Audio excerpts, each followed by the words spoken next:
மதத்தையும் நம்பிக்கையும் மனசுல வை. அதான் இந்த நாட்டோட அடையாளம்.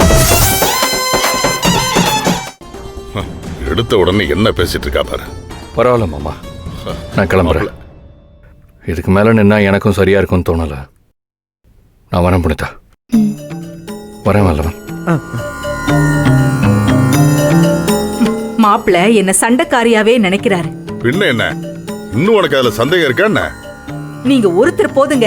அவர் என்ன மதிக்காம போறதுக்கு நீங்க ஒருத்தர் போதுங்க எனக்கு. வீட்டுக்கு வந்தவரை எப்பவுமே மனசு வருத்தப்பட்டு அனுப்புறது சரியா படலத்த. இல்ல, எனக்கு தோணுச்சு, சொல்லிட்டேன். பல நேரங்கள்ல சின்ன பசங்க சரியா பேசிடுறாங்க, ஆனா பெரியவங்க எப்பதான் புத்தி வருமா தெரியல. எல்லாரும் என்னையே பேசுங்க. நான் தான் எல்லாருக்கும் கிடைச்சேன். என்னையே கரிச்சு கொட்டுங்க. அம்மா,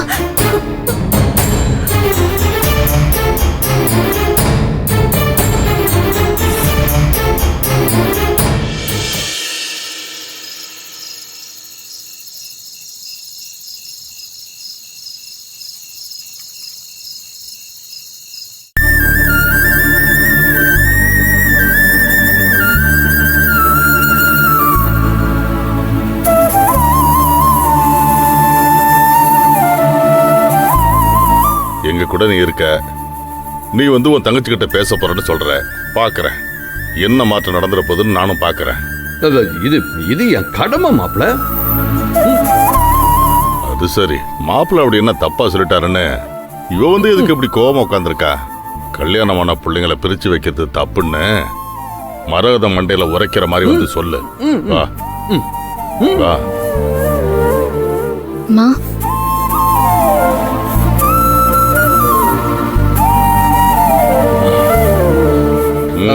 மரகதம், புனிதா மேல நான் வச்சிருக்கிற பாசத்தை பார்த்து நீங்க பயப்படுறீங்களான்னு மாப்பிள்ள உங்ககிட்ட கேட்டிருக்க கூடாதுதான்.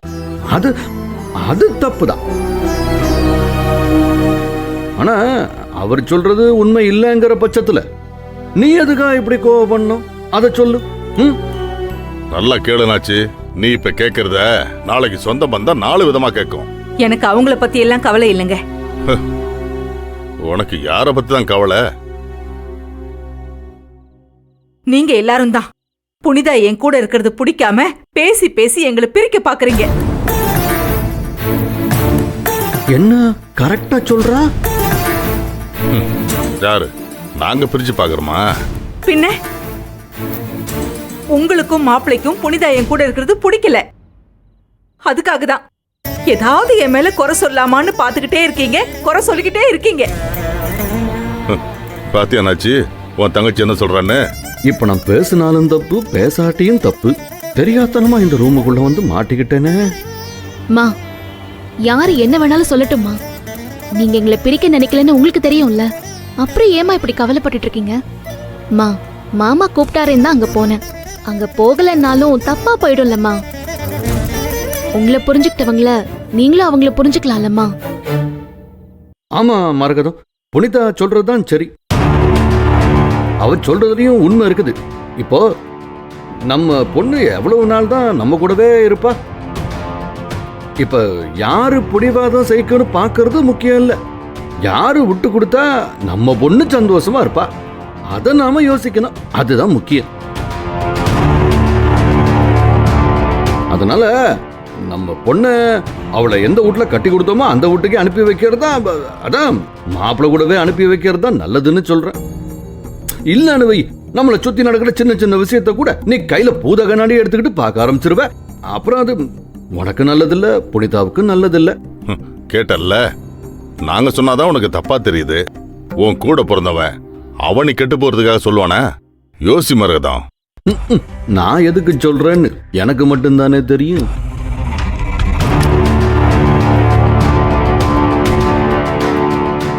போ.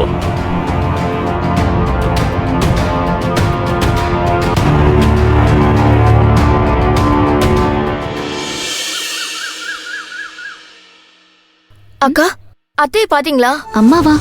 இல்லையே, இப்பதான் எந்திரிச்சு கிளம்பி வரேன். ஏன் கேக்குற? அத்தை எப்பவும் இந்த நேரத்துக்கெல்லாம் எழுந்து பூஜை ரூம்ல விளக்கேத்தி இருப்பாங்கல்ல, எல்லாருக்கும் டீ காஃபியும் போட்டு வச்சிருப்பாங்க. இன்னைக்கு பூஜை ரூம் அப்படியே இருக்கு, விளக்கும் ஏத்தல. சமையல் கட்டுலயும் ஒரு வேலை கூட நடந்த மாதிரி தெரியலக்கா. வீட்ல அத்தையும் இல்ல, அதான் கேக்குறேன். அம்மா என்கிட்ட சொல்லாம வெளியே எங்கேயும் போக மாட்டாங்க யாழ்னி. உங்க அம்மா எங்க? ஆ, என் அம்மாவும் வீட்ல இல்ல. ஒருவேளை அத்தையும் அம்மாவும் வெளியே போயிருப்பாங்கன்னு நான் அம்மாவுக்கு கால் பண்ணேன். அம்மா காய்கறி வாங்க போயிருக்காங்களாம். அவங்களும் காலையில இருந்து அத்தைய பார்க்கவே இல்லைன்னு சொல்றாங்க. ஐயோ, இரு நான் போய் அப்பாவை பார்த்துட்டு வரேன். ம்.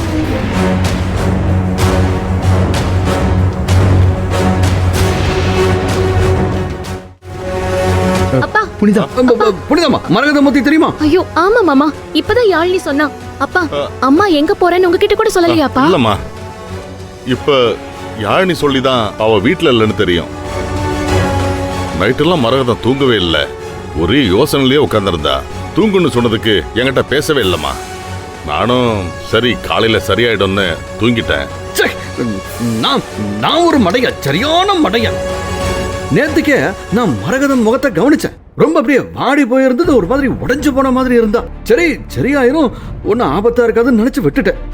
தப்பு பண்ணிட்டேன், அங்கதான் பெரிய தப்பு பண்ணிட்டேன். மேகலைய மரகதம் கூடவே இருன்னு நான் சொல்லிருக்கணும். காலைல எந்திரிச்சா எல்லாம் சரியாயிரும், வணக்கம் போல இயல்பு நிலைக்கு திரும்பிடுவான்னு நினைச்சேன் பாரு. அதான் பெரிய தப்பா போயிருச்சு. இப்ப அத்தை எங்கேயும் போயிருக்க மாட்டாங்க.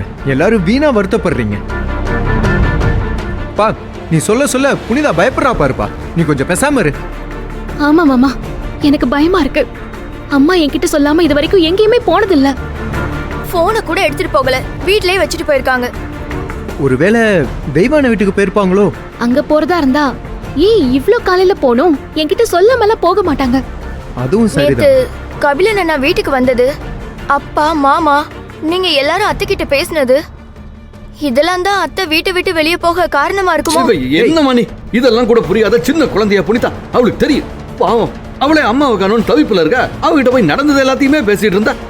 பொதுவா மரகத்துக்கு மனசுல என்ன ஆத்தாம இருந்தாலும் சரி, நேரா புனிதாவை தேடி போய் அவகிட்ட பேசி மனசை ஆறுதல் படுத்திக்குவா. ஆனா இந்த முறை பேசுனதே புனிதாவோட புருஷன் தான்.